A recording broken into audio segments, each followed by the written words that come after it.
तो फिर दोस्तों बताने के लिए अभी आ गए हैं आपको कि बेसिकली जेफरसन्स फ्रैक्चर एक स्पाइन का सर्विकल स्पाइन में C1 जिसका नाम होता है एटलस एंड C2 जिसका नाम होता है एक्सिस।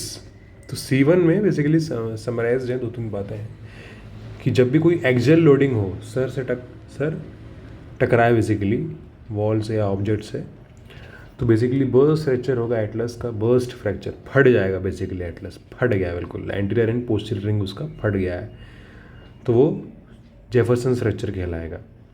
अब बेसिकली पॉइंट ये है कि यार सी कोई भी एक्सपेक्ट करेगा सर्वाइकल स्पाइन इंजरी में, सर्वाइकल स्पाइन फ्रैक्चर में क्या होना चाहिए, होना चाहिए कि भाई न्यूरोलॉजिकल इंजरी होना चाहिए, है ना, स्पाइनल कॉर्ड इंजरी होनी चाहिए। लेकिन जबकि C1 C2 लेवल पे कैनाल वाइड होती है और बाकी C2 के नीचे C3 से C7 तक के नैरो होती कैनाल, तो इसलिए C1 C2 में basically incidence of neurological injury is very low and in subaxial spine there is high incidence of neurological injury.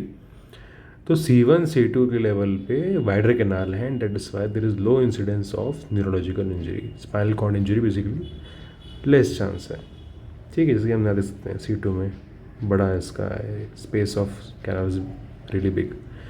तो फिर अगर नर्व इंजरी न्यूरोलॉजिकल इंजरी नहीं होती है तो फिर कौन सी इंजरी होती है? तो इंजरी यहाँ पे कॉमनली होती है ग्रेटर ऑक्सीपिटल नर्व न्यूरल्जिया।